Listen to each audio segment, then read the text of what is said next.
Welcome back. All right, quick news of the day video. I think this is probably it for today. So it feels like we're winding things down for today.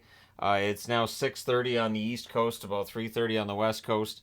I think we're probably done for today with videos. Shane Pinto has signed a 2-year extension with Ottawa, so the Ottawa Garb.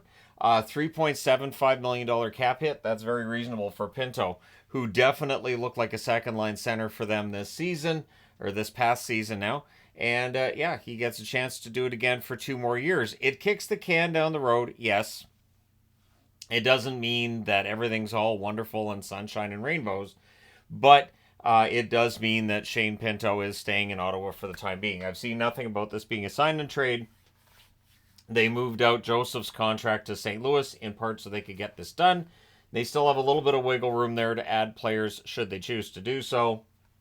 But I think Ottawa's major job they wanted to get done over this next little while here was to get Pinto signed, and they get that done. Toronto bringing in a couple of veterans for depth on the blue line. Dakota Mermis and Philippe Myers both signing contracts. $775,000 is the cap hit for Mermis. Almost guarantee Myers is $775,000 too. That is league minimum. So having depth on the blue line is important. Toronto's got the memo on that. They have really revamped that blue line tremendously this offseason. We'll find out in October what those moves will do for them on the ice and how that defense is going to work together and how everybody's going to gel, right? So we shall see. Victor Hedman's got the right attitude. Victor Hedman right now, of course, dealing with a lot of questions about Steven Stamkos, who, of course, he's spent every season playing with, and basically saying, yeah, it's been difficult. It was a difficult day. But while yesterday was a sad day, you have to look forward. And saying you have to look forward. And I think that's the right attitude to take. Of course, he signed the 4-year extension today. And he also said it's going to take a while about the Stamkos exit. It's going to take a while to get over that.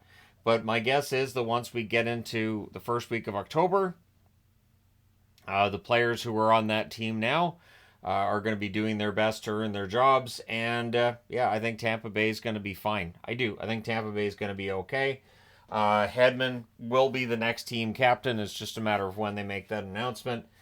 I can't make an argument for anyone else. It has to be Hedman, doesn't it? So with the salary cap being as it is and everything, and it's gone up, but still a lot of teams are exceeding it. We've already got 5 teams over the cap without LTIR. So yes, LTIR is going to pull those teams back from being over the cap, but it just shows that that expanding cap just means a lot more money for the players. Not necessarily the GMs are going to save that cap space. There are 3 teams within $2 million of the cap ceiling. And remember, they're not done signing players yet. There's plenty of restricted free agents that still aren't signed. And so I do expect about half the league to be needing LTIR again this year because it seems like that's a trend. So why change the trend? But let me know your thoughts in the comment section below, as always, regarding the Pinto extension and what Hedman had to say about, hey, got to look forward. And obviously, the fact that Hedman signs a 4-year extension tells you, for players on the Tampa Bay Lightning, seeing Stamkos leave is definitely a disappointment, but it doesn't seem to have colored anybody's opinion of the franchise or of Julien Brisebois in dealing with him. So the Hedman signing is a good positive sign, I think, for the Tampa Bay Lightning. But let me know your thoughts. Hit like and subscribe if you've not done so already. Thank you guys so much for all your support. I will talk to you again soon.